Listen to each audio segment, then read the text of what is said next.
Hi everyone, welcome to my channel. My name is Sharon Wakeo and I'm really humbled today to be joined by a beautiful girl, a team natural, my sister, my confidant.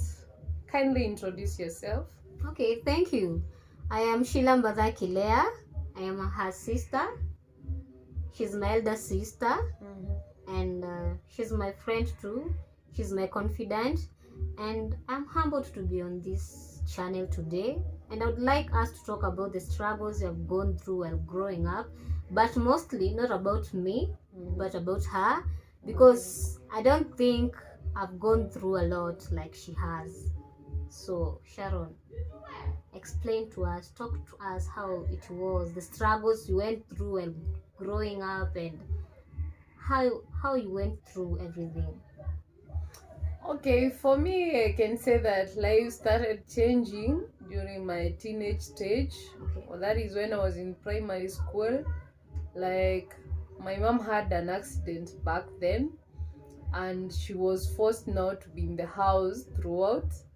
And here I was in my teenage stage, like, okay, my dad was working, but you see now they don't have the two combined efforts, and so he's the one now, the sole breadwinner for the family.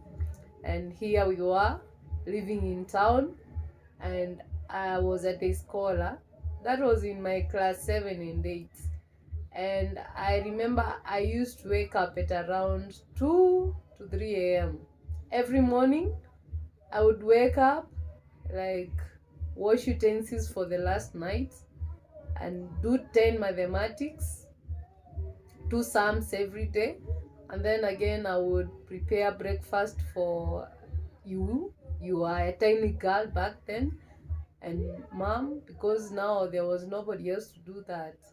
So I'd wake up, prepare breakfast, and then prepare lunch, because sometimes I would not be coming back home.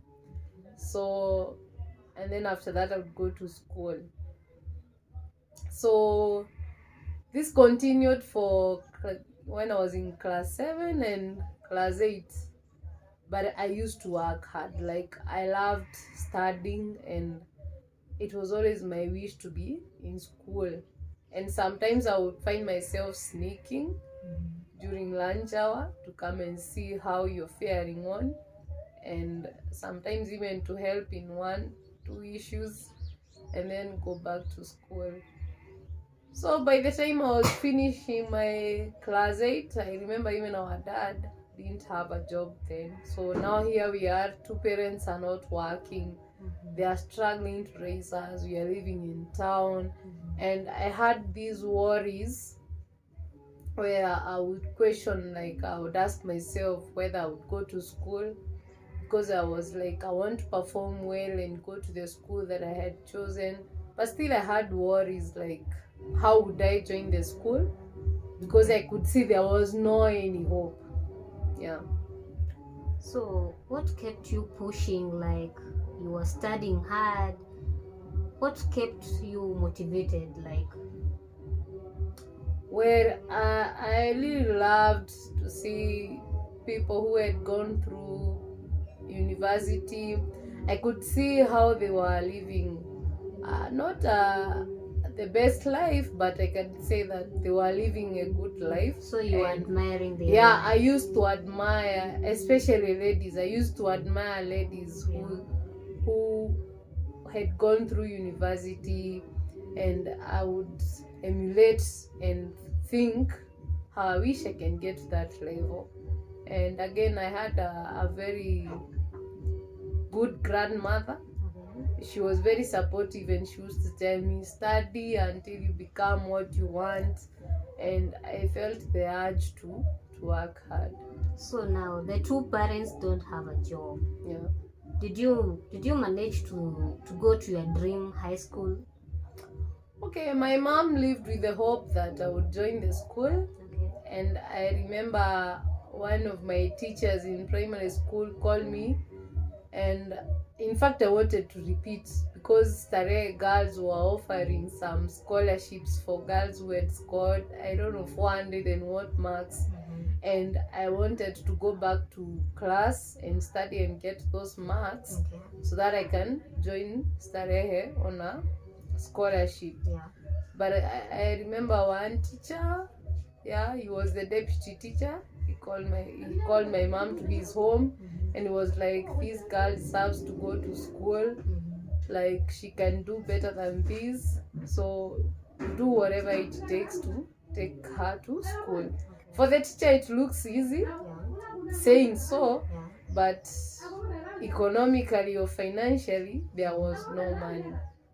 And so I remember one thing that I remember is that my parents had to sell their some home equipment, a few of them, for me to go to school. Like, we tried to gather finances from family, and they were like, "No, you should." They would tell my mom, "You should take your child to a school you can afford.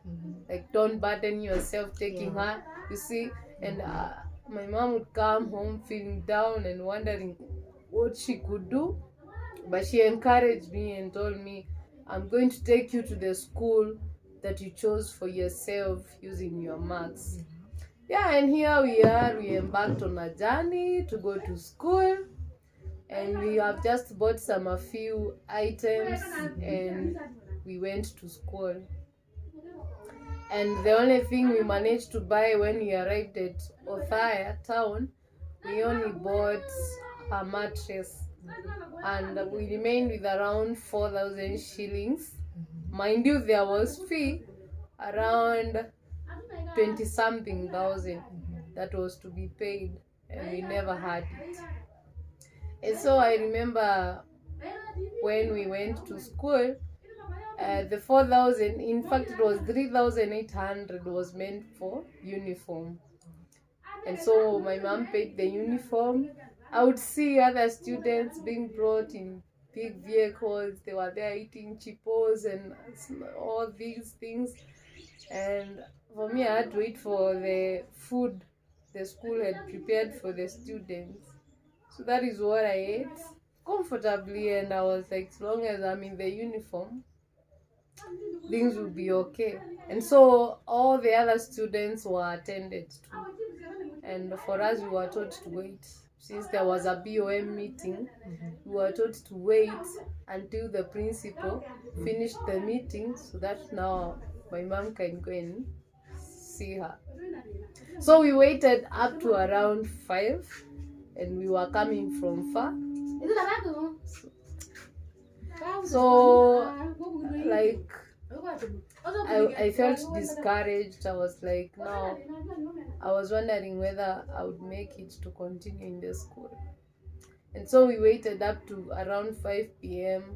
And now those who are in charge of admission, they told us to go and see the principal. And my mom was asked, "Now you've come to bring your girl to school. You don't have any single cent for the uniform. What plan do you have?" And I remember, I hope my mom explained that there were some forms she had given to Plan International Kenya, that they would pay 80% of the fee. And that is now when the principal said, "Well, it's good, she can stay as you go and wait for the check." So now you're in high school. Yeah. How was life in high school like? High school has different people from different tribes, people from different backgrounds. Like, how did you cope with that? Like, how was it?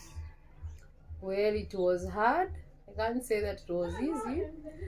During that time when we joined school, like, when we started, I was so happy. I was like, at least now I'm in the school that I wanted to be in. And I was working very hard. I was studying hard.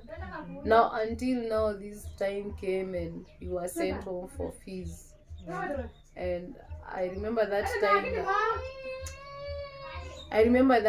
I went home and there was no money. In fact, when I arrived, like, there was no money.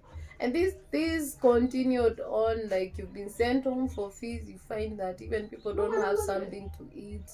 And at some point I felt like giving up. I was like, this school is not my place. And it reached even a point I became suicidal.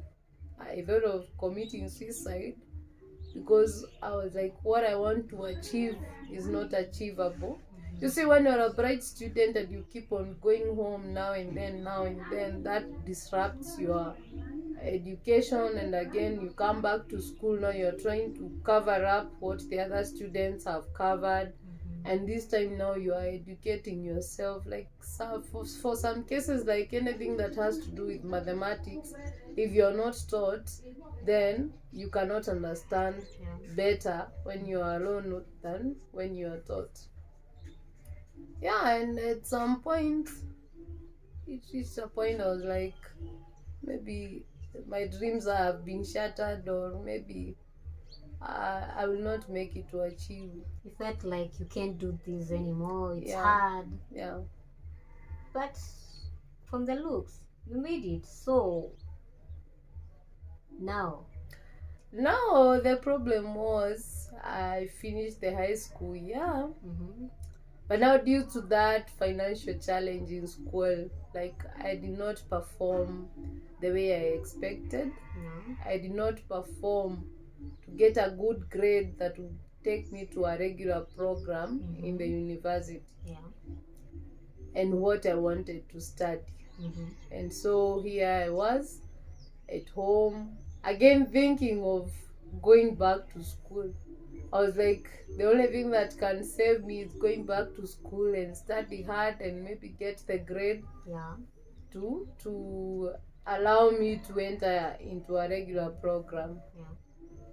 And that thing really challenged me because I was always like, I'm a bright student, I should have performed better than this. But I thank God for my parents, because they told me, no matter how you have performed, you can still make it. Take that as the best grade that you could achieve and use it to go on. And so another financial challenge again. So when I was joining my first year, like there was a fund drive that was done by the family and friends, and entering the first year was not a challenge. So I joined Kenyatta University, and I was now hoping that I would now again create another better life using it. Okay, let me say, when you were joining university, I was grown. Like I could understand things, how things were. So yeah, I remember the fundraising and everything and stuff. But I never knew that you had gone through all this in high school. I was still young. So let's talk about the campus life. You're not yet stable. Your parents are not yet stable.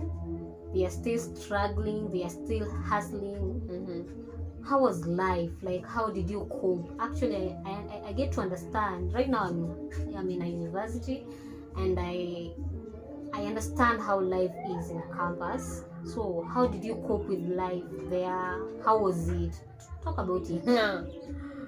Well, I can say my campus life, I don't think many students can endure what I've endured. Especially girl child, I don't think many can endure what I've endured. So my first year, I remember when I went home after this first semester, number one, I was sick. Number two, I was almost giving up. Like, I really struggled. And number three, I was still worried of, now when I go home, will I again come back to the school, or it will just end there? And so I went back home feeling so down, feeling so stressed. Like, I was not even happy now I joined the campus. And I remember when I went home, like, Dad told me, like, don't give up. We will struggle in this, but at the end of it all, we shall make it. And so, now the most challenging thing again is now when the results were out, and I found myself having 4 missing marks. You've done 7 units and you have 4 missing marks, and you find that even your GPA is around 40 something, and for you to have a second class upper division and above, you need 60 points, and here I am with 40 something points, and already 4 units are not, if the marks are not there, and the way we've struggled even to raise the money, I felt so discouraged. And I remember I went to the office, the department, the school of business. I went to the office and I asked them, now, can someone change the course? Because I want to drop this course and start another one. And I remember the lady asked me, like, why do you opt to do that? And I explained to her, like, I had 4 missing marks, I'm struggling financially, so I'm just wondering whether I can change the course to something else and start again. Yeah, and when I went back for the second semester, I chose now to stay outside the hostel. And remember that Dad has only raised money for the fees. So I don't have money for accommodation, I don't have money for food, I don't have money for printouts. And so I kept on thinking whether I would continue my studies in the main campus, and I chose to change my campus. Because number one, you see, the School of Business had a lot of students, a lot of them. And I figured out if every semester I get around 4 missing marks. Now, by the time I'm finishing this course, how many missing marks should I be having? And that is when I went and did a letter to the school to change my campus. And I changed my campus from the main campus to the SETI campus. Okay, I did some research, and someone told me that in the SETI campus there are fewer students, and I can study in the evening. So I chose now to change my mode of study from regular to evening, so that now I can again hustle and get a job, now to cater for my needs. Like, I did not find any reason, like, to have sponsors or to get married. I was like, I need to struggle on my own, and I reached the goal that I had. Okay, if I may ask, did you have like friends who are pushing you to be a hardworking girl? Because I'm in campus, and when I listen to your story, it's like life has changed. Were there friends encouraging you, or were there other students struggling like you are? Okay, one thing, I think I've been used to struggling. And I felt like, I think all the time I just believed in God. Even when I was hustling for a job, I was telling God, I need this job so that I can sustain my life. It's just a simple life, but it was hard then. And then I looked around, like, there was nobody who could come through for you. There was nobody who could help. And I was like, now, if people cannot help, then there is a God who lives and he can help. And I remember sending so many applications in different companies.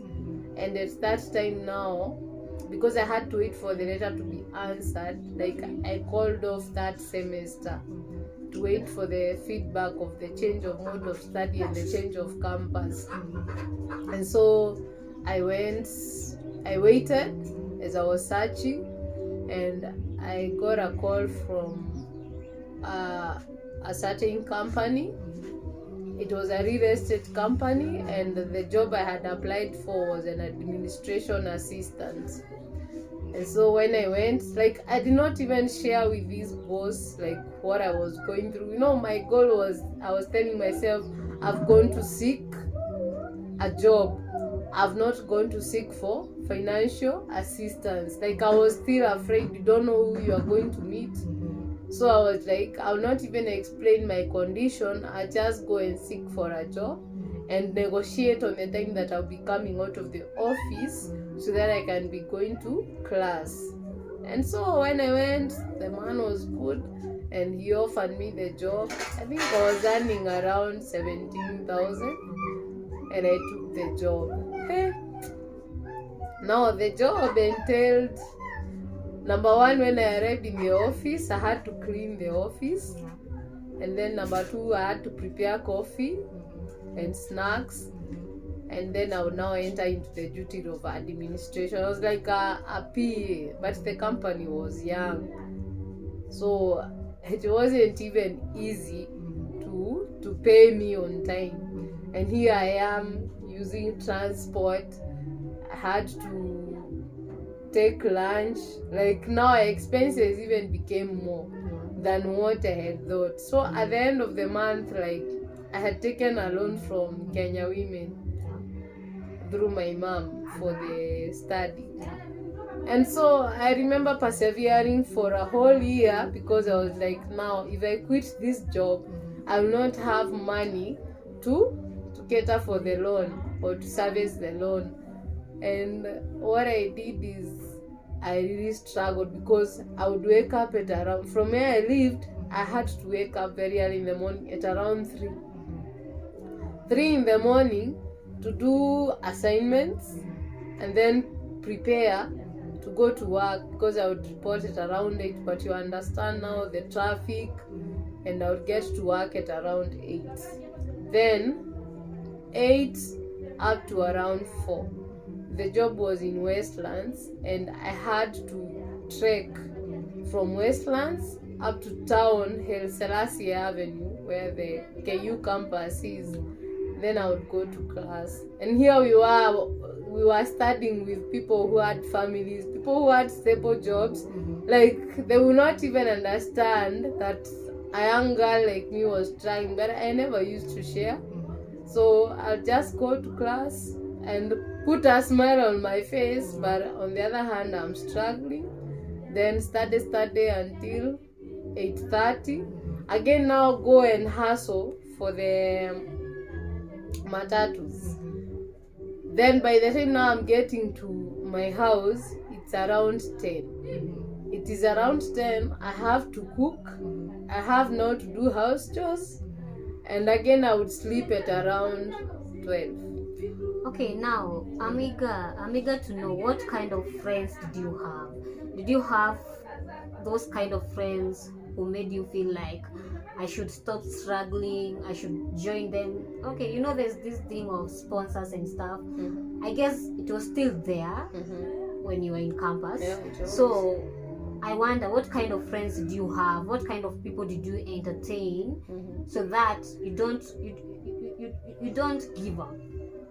Okay, the friends I had, most of them were guys. They were the young men, because for most ladies that the ones I knew right from the first time when I was in first year. You see now, after changing the location from main campus to city campus, like I lost some friends in the main campus, and basically most of them, they are those girls now who came to campus and they even changed their lifestyle.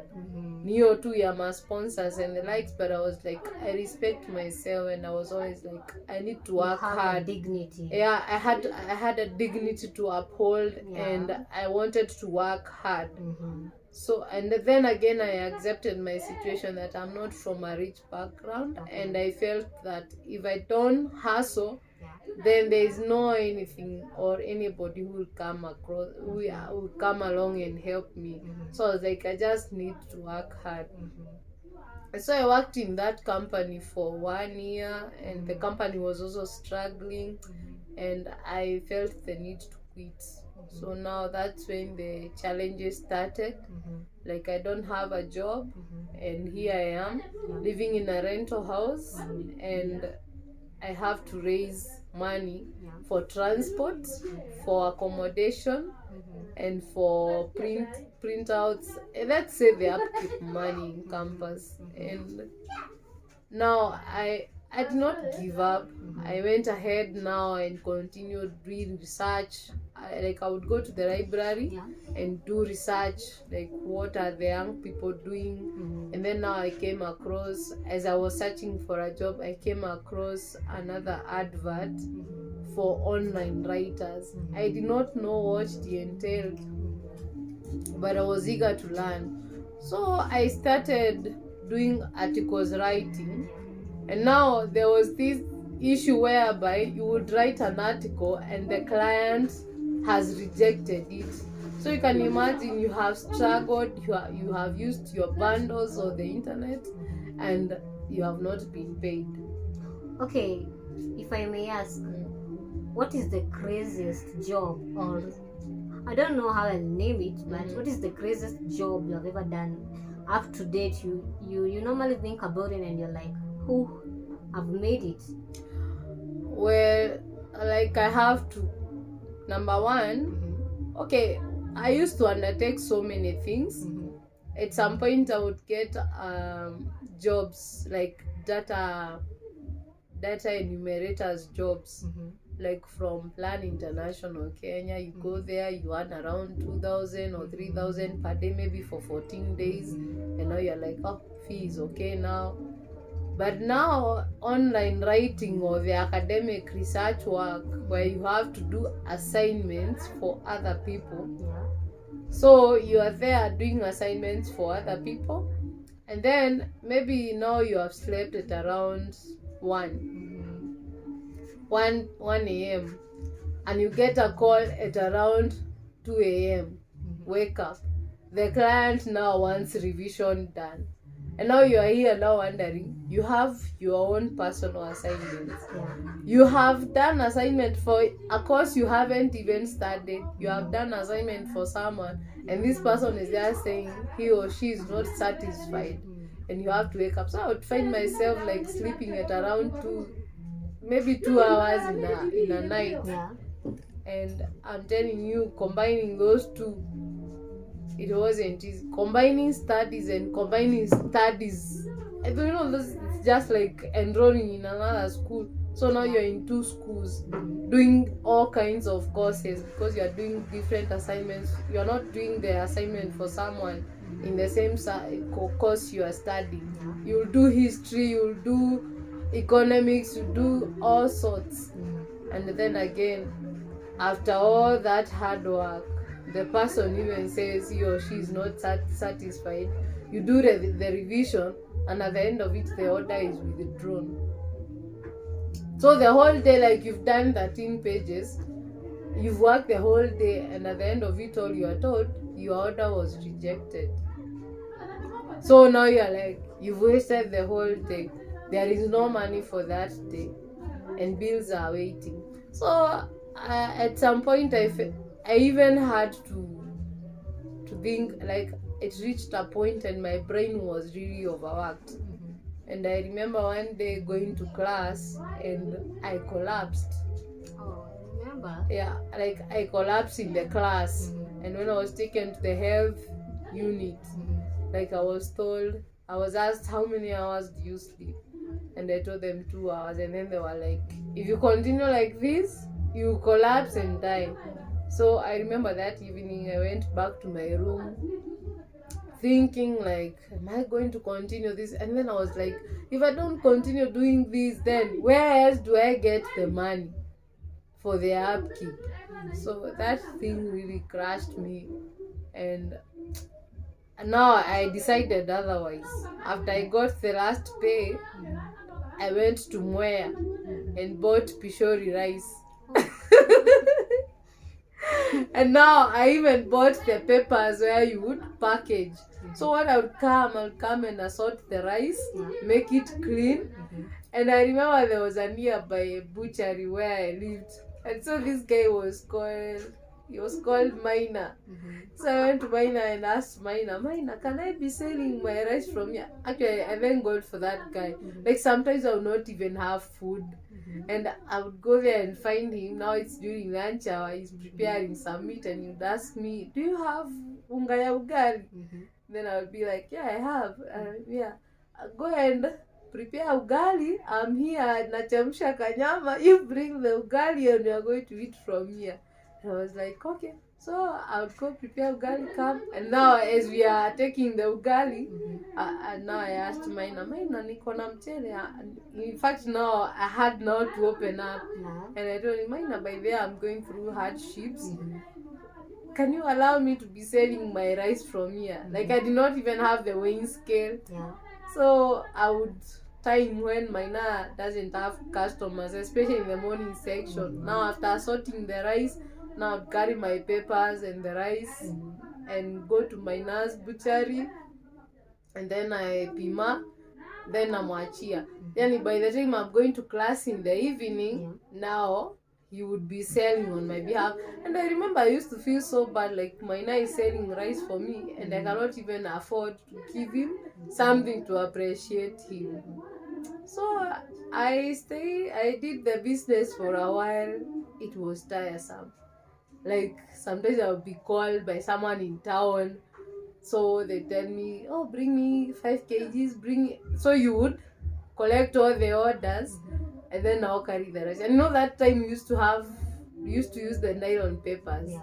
So you've packed the rice in nylon papers and then you buy the yellow paper bag, like 2 or 3, you put the rice, and then now when you reach stage, the makanga doesn't even understand what you are carrying, something delicate, and now he's pushing it, and then you are sitting there and you are like, what if this rice pours out all of it?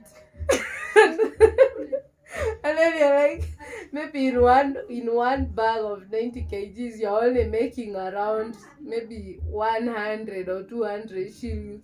Then now imagine like I would calculate the cost of transport I'm using, and then the cost of transport when you're doing the deliveries, and then you find that you're even spending more than what you are making as a profit. So I just stay there wondering, like, it's just a point I was like, I don't want this anymore. Because at the end of it, in fact, I was getting so tired. Like, I would reach, like, someone is in a certain company in Parklands. So unashukia Ngara. Ukishukia Ngara, you go to the office, like, you are now carrying the rice. And sometimes I would carry the rice and I'd go asking myself questions, and I'll be like, is this worthy undertaking? And so when it reached 2014, I was like, I thought I've finished school. And so I got an internship. No, first I went back to online writing again, and I did it for some. I approached some friends of mine who are doing it, and we did it for a while. And then I felt, no, I need another challenge. Like, I could not imagine again studying for someone else, and then mine was already tiresome. So Sharon, when I listen to your story, it's like you are not relying so much on your parents. It's like you understanding your background. Because when I compare your story and how life is right now in campus, yeah, people come from different backgrounds, and there are people who are coming from a humble family and they are not going out of their ways. So make me understand, like, you are not relying on them, or are there times that you felt like you need their help? You see, now the problem, Mama, the reason why I used to do all the kind of hustles, it's because, like, I would go home. You know, now we had moved from town to the village. Yeah. And we come from a semi-arid, dry area. Yeah. And now for them now to start up life again in the remote village, like, there are no opportunities. They're also trying to build their life. It wasn't easy. I know even at some point they used to sell land for me to study. And now, like, I would go home and you find that there is nothing. The only thing now the parent can afford is the mahindi, maragwe, which I would appreciate. Like, my mom would come to visit and she would bring me the maize flour and maybe some other items that she could afford. Like, I did not feel the need to blame my parents for their lack of what to provide for me. So I felt now I'm young and energetic, I should also think on what I should do to cater for the other needs that I had. But I remember one day, like, I was supposed to go to school in the evening, and I did not have a single coin. Even money for food I did not have, leave alone the transport amount, and we used to pay around 10 or 20 shillings. And so I remember I woke up feeling so stressed, wondering whether I would continue surviving like this. And nikaamka, nikaangalia kwa nyumba, nikapata palikuwa na majani ilikuwa, sukari ilikuwa.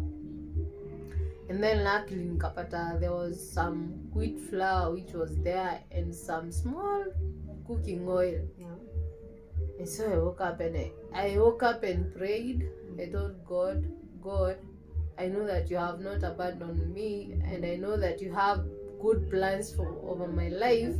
So I told him, just do whatever you have to do. And I woke up and prepared some short mandazis, because even the cooking oil was not enough.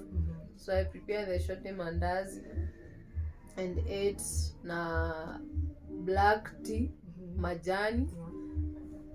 And now I was like, now I've woken up, now what next? Because I was going to class, I did not have any hassle to do.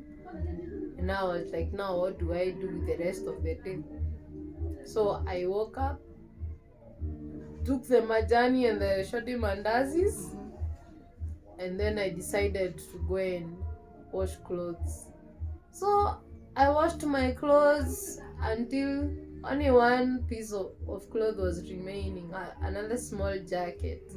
So I was in the point of a dilemma where I was wondering, should I wash it, should I not? Because I was thinking, like, it is clean. And so I remember I told myself, well, let me wash it. So as I was washing, I felt something like a paper in the pockets. So I unzipped the pocket, and I remember I even had to stop.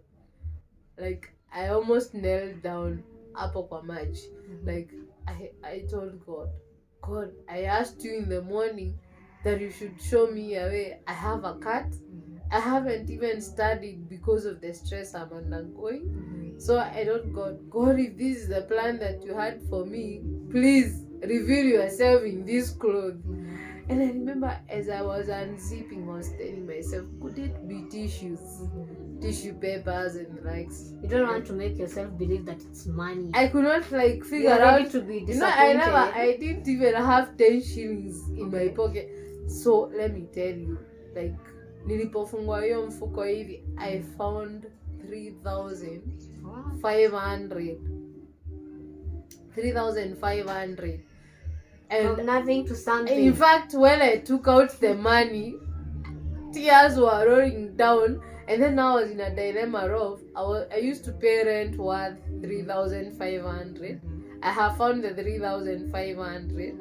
And now I'm in a dilemma of, do I pay rent, or do I eat, or do I go to class, or what should I do? And I remember immediately I hung my clothes. I now went and showered. And I went to the supermarket. I told myself, no, I'll not worry about tomorrow. Tomorrow will cater for itself. And I went and did shopping for my house.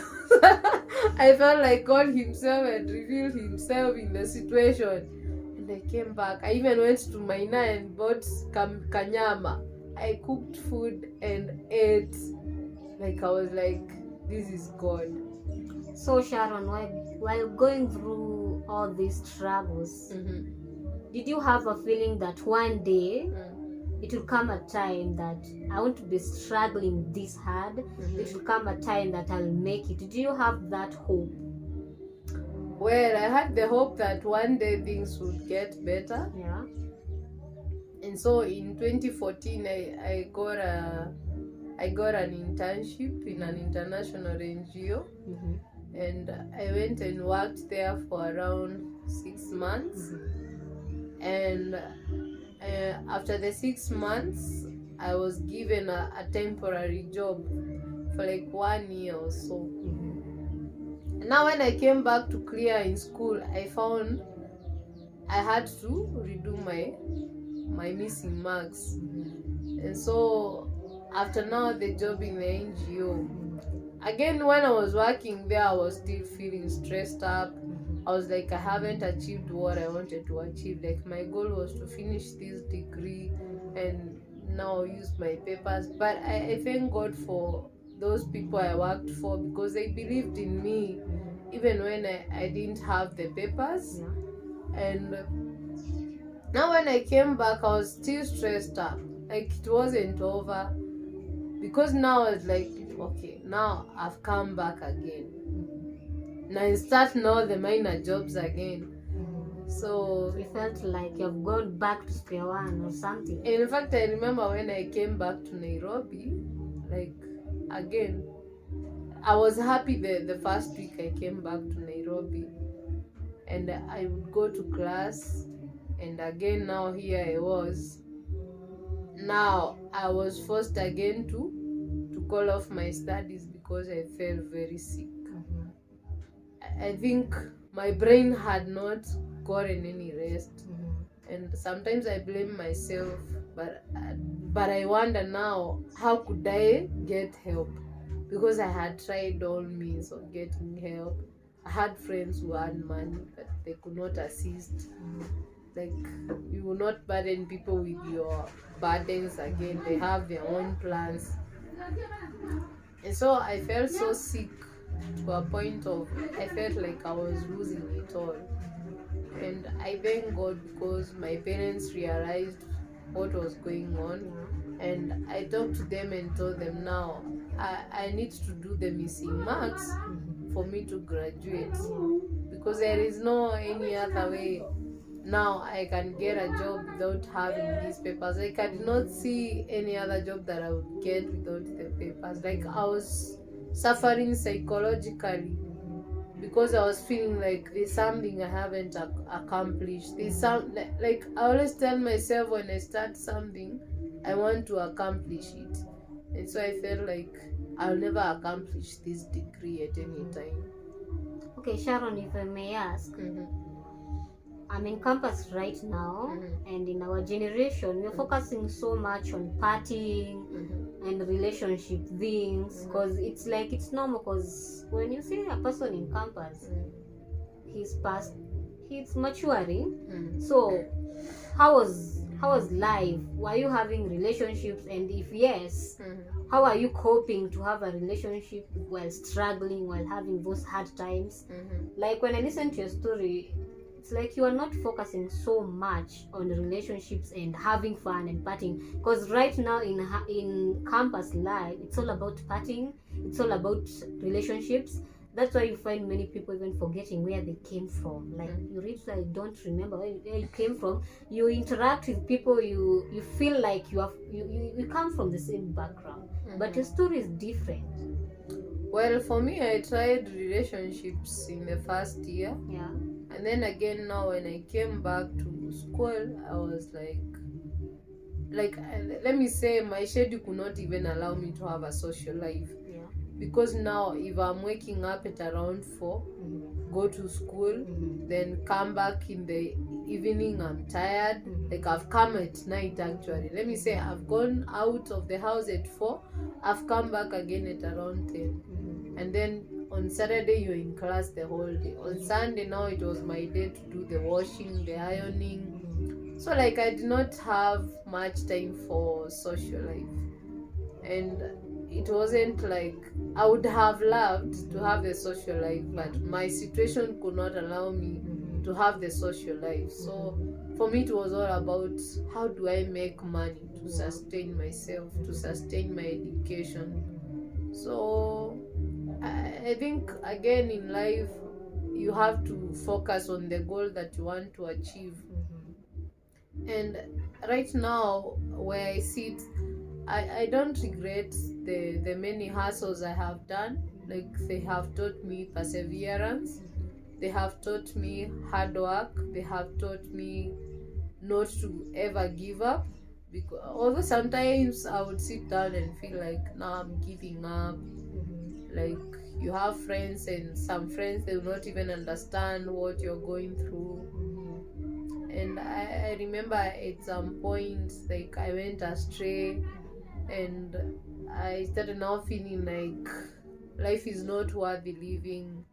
I started now feeling stressed up, like it kept on. Now you can imagine you are studying something that needs you to apply mathematics. Like you see, my degree is accounting, and in accounting, it's not even about cramming, it's about you understanding.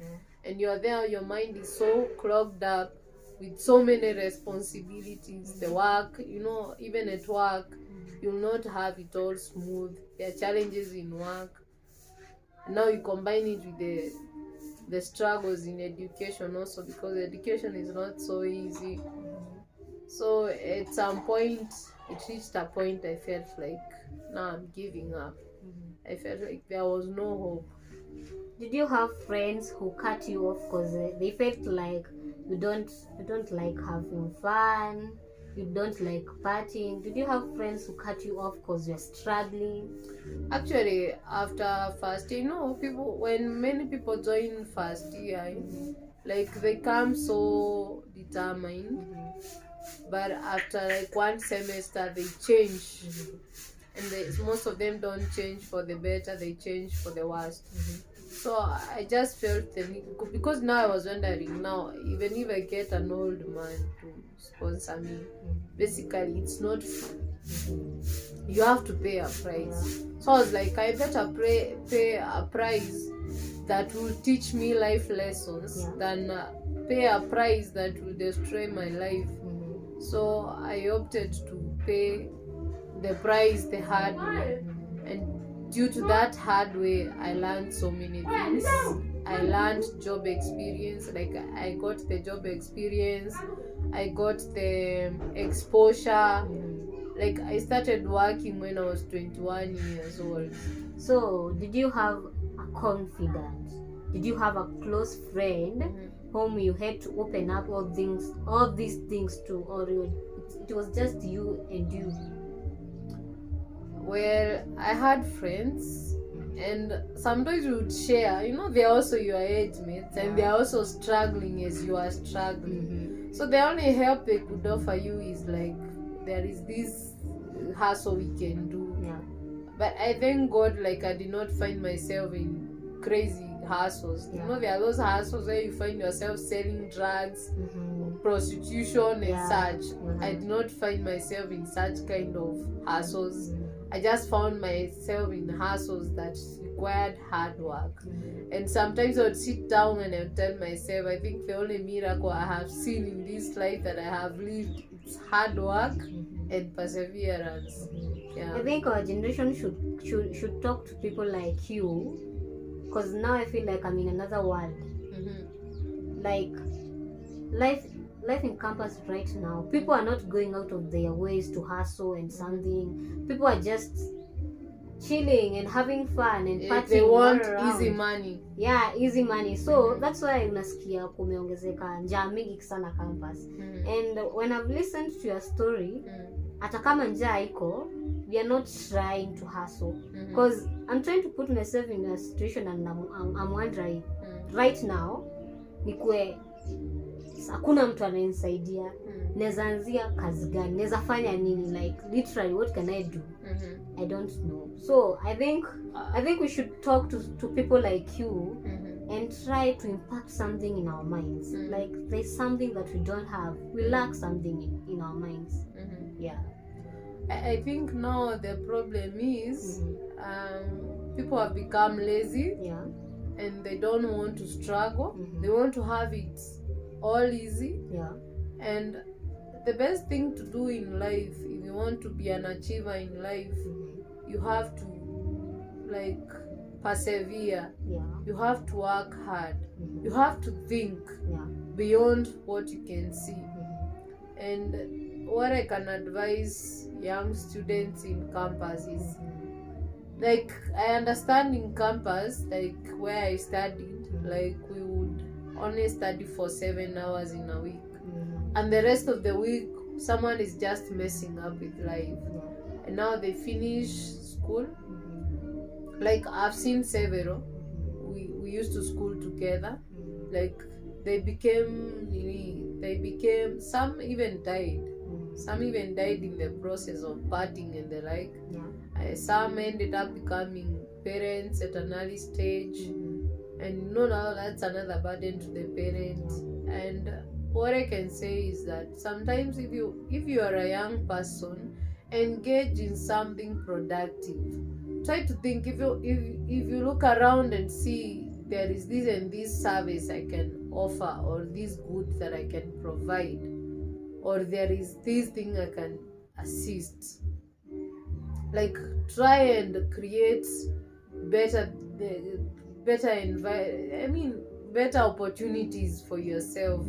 Try to learn, as long as you've gone to school and you find that you're struggling, try to learn on how to live that life through, and how to overcome the challenges. And by doing that, you become more creative and more vigilant. Yeah.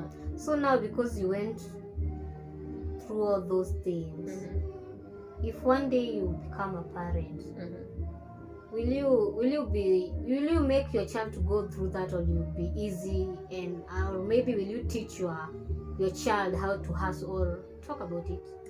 Okay, sometimes you're like, you've worked so hard, you've struggled so much, and you're like telling yourself, I don't want my child to go through such a harsh life like I have done. But again, I'm like, no, one time I'll not be there. So how will this child cope? So I think the best thing for me when I become a parent, the best thing for me to do is to teach my child, or to teach my children how to fish. Yeah, like how to be very good at responding to challenges, because in life there are challenges. You'll not have it all a straight line. So I'll teach my children on how to fish, and I'll teach them skills that they can use. And again, I pray to God that there'll be children who listen. I know that some children, they look at their homes and they're like, we have it all. So there is no need to work hard. So do you feel like you coming from a humble background or a hustling background made you who you are right now? Actually, I can say that coming from that humble background has taught me so much. It has taught me that in life, things are not just easy. Like, let me say that I matured at a very early stage, whereby I even felt like a parent myself. Like I'm a parent to myself. And and at some point, like, my wish is to make sure that I continue growing, but on the other hand, like, I don't know, I would just love to explore opportunities.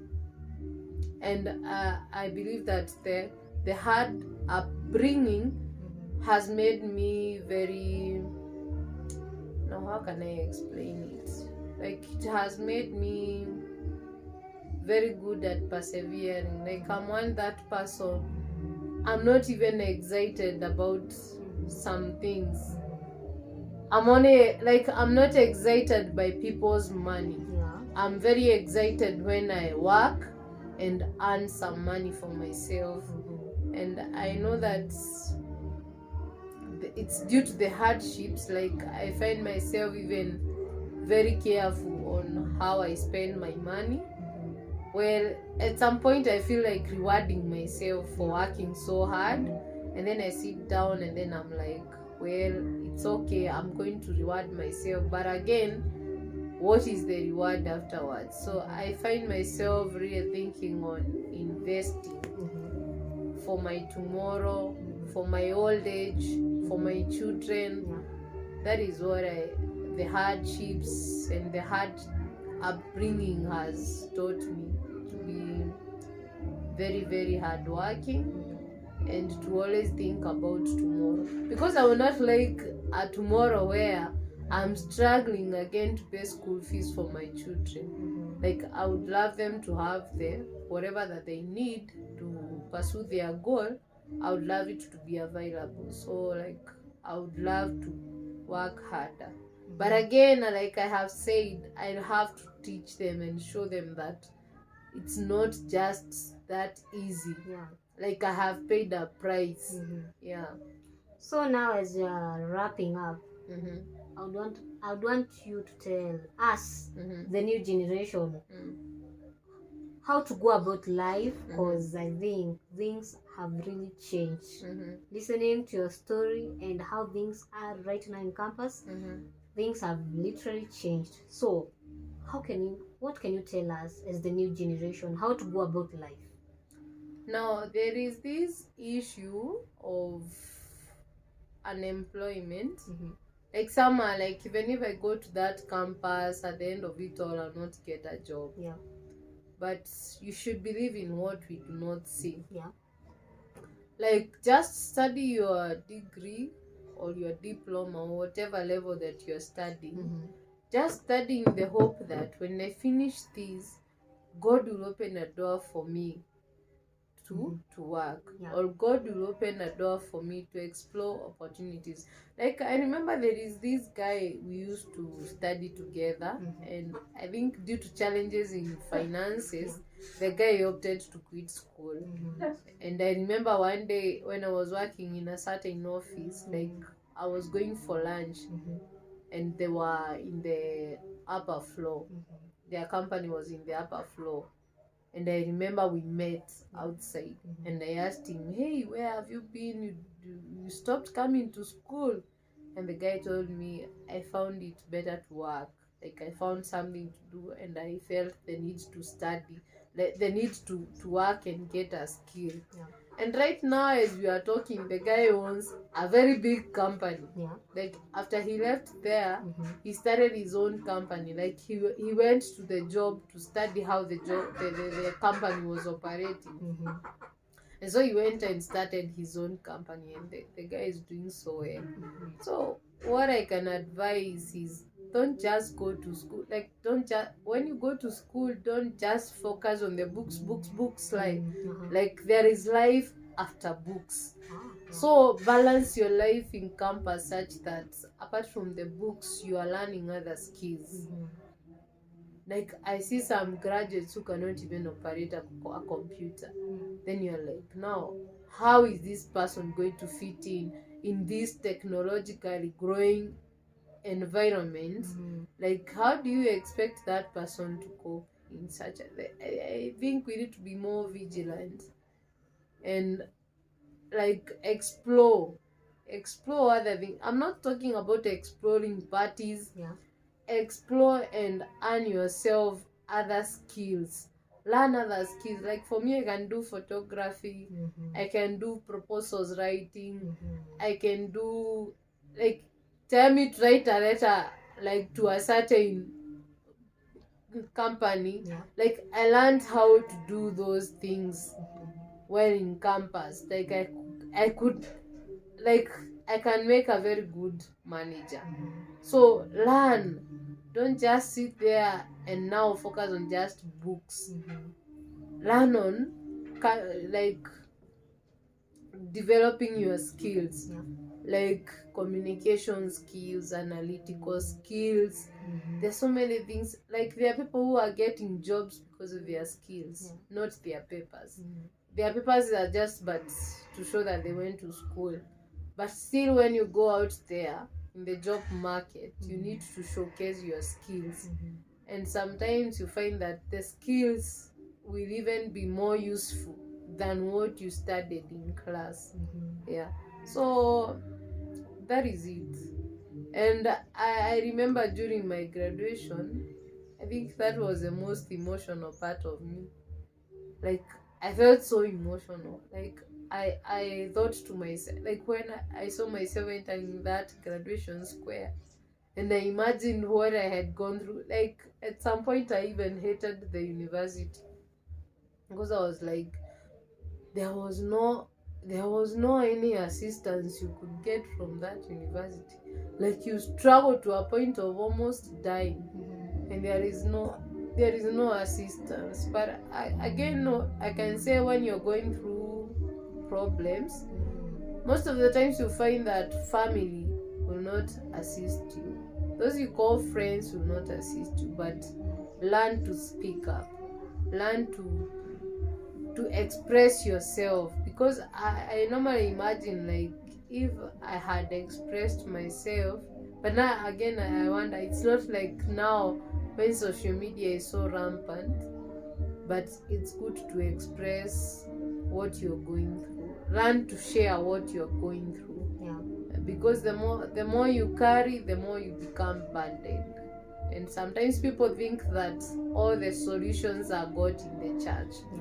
They are not in the church.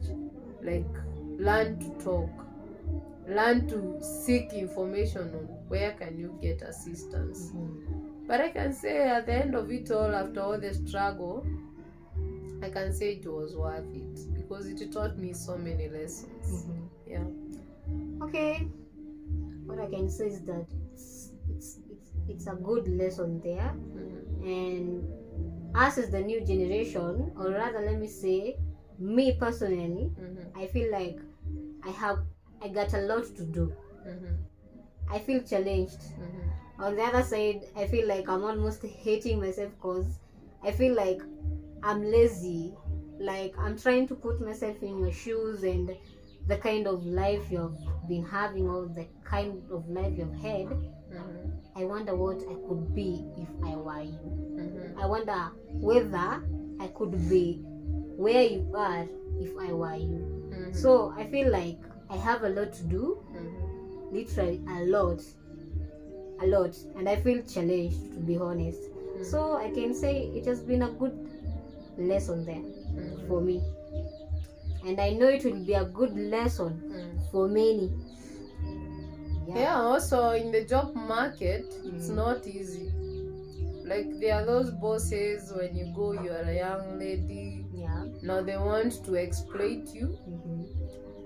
So it's upon you, like, you have to, the best thing for you to do is to develop your career and skills. Like, don't just get a job for your looks, but get the job because of what you can offer. That is what will sustain you. And then whenever you get a job, do your best, work so hard, be respectful. Again, you have to be respectful and be disciplined, but again, know what is your worth and what can you do. So I find myself to be that workaholic. Like, when I sit down and start doing my work, like, I do it with a lot of vigor. I work so hard and I carry it like it's my own. I feel like it's my own company or so. And I carry it with a lot of weight, because I do not want to imagine it collapsing or it going down. Like, I feel very responsible. So as much as you're in school, again, remember that there is the job market waiting for you.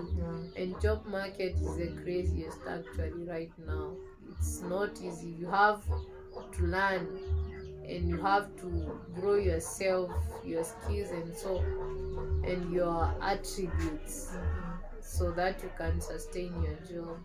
So I can say I'm grateful you considered sharing all this with me, or rather with us, because to me it will be helpful. It will help. So thank you so much. The small jobs you take, they build up on you. And be an all-round person, someone who can be put in a certain office and you find yourself playing so many roles. Be someone who is useful. And again, think on creativity. Do more research on your goal, like what you want to achieve. It's not necessarily more about job, Again, you can grow yourself in so many other ways. You can invest, you can start businesses for yourself. Yeah. So learn on how to grow yourself and don't listen to what people have to say. At the end of it all, it's all about you. Yeah. Like sometimes you listen to what people have to say and you start thinking, you start telling yourself, no, I should have thought the way that person should have thought. But remember, everyone has a journey. In the school of life, you only have one student, and that is you. So focus on what do you want to achieve in your life and work on that. And again, know that there are challenges. In the education system, you are taught that like you should not fail.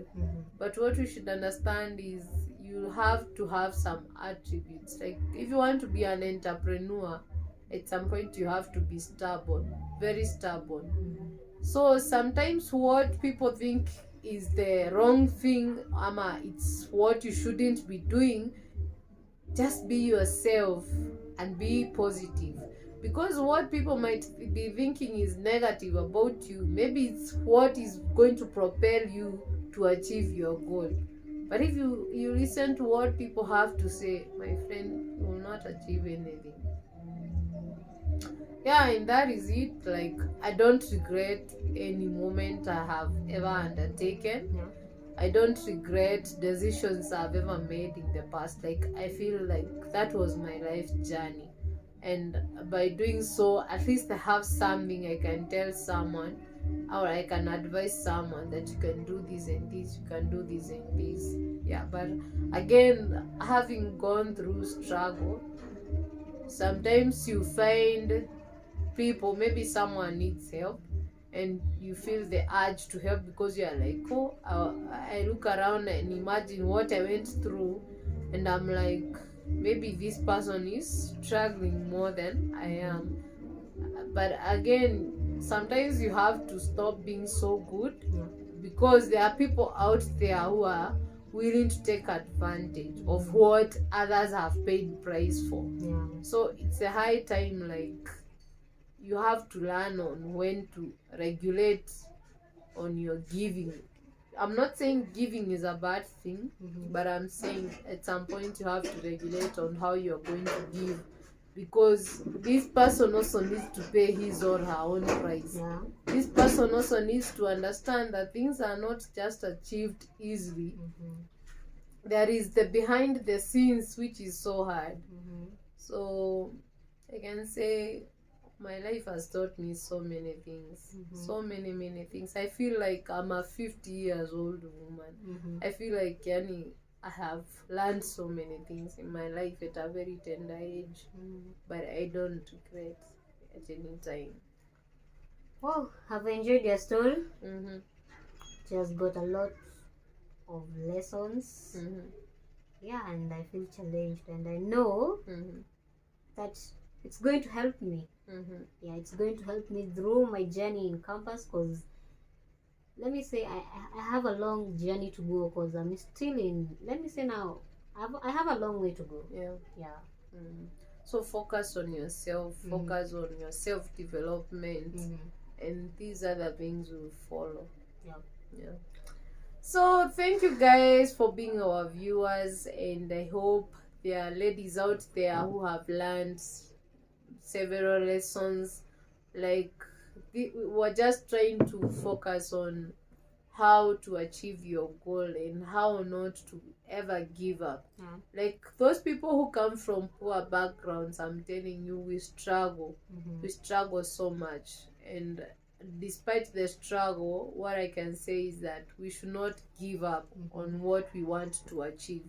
We should always be determined to change where we've come from. We should always be determined to change our lives and to make them better. And the only thing that can help you reach that goal, number one, is education.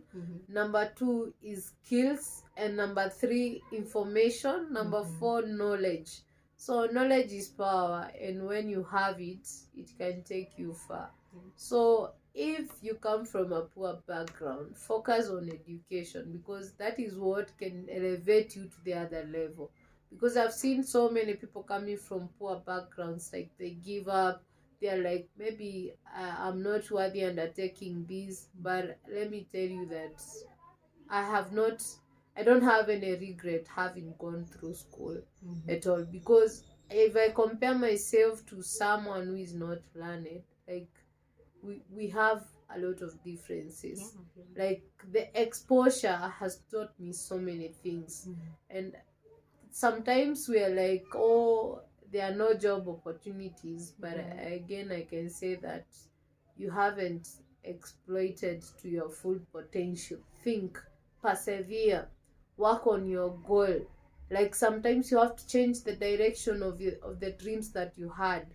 And if you change and accept your situation and now start from there, like some people don't even want to undertake some jobs because they feel that they are less paying, and you're there with a lot of pride telling yourself, you know, I'm a graduate, I cannot do this and this, I cannot take a job that is not paying this. But no, go and even volunteer, whatever price you have to pay. I've seen people who started volunteering and then they went into internship and they got jobs. So whatever price you have to pay, pay it, please. Because at the end of it all, I have not seen someone who is struggling. Okay, there are those who are struggling, yeah, but I haven't seen someone who accepted the situation like, yeah, I haven't gotten a job, but there is this and this that I can do.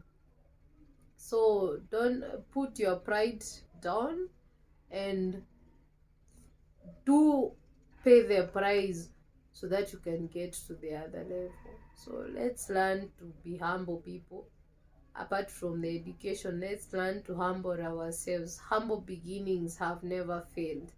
Like there's no problem in starting a humble beginning, because now you are there with your degree, you don't have any job experience, you haven't done any job anywhere else, and then now experience comes from the minor jobs that you do.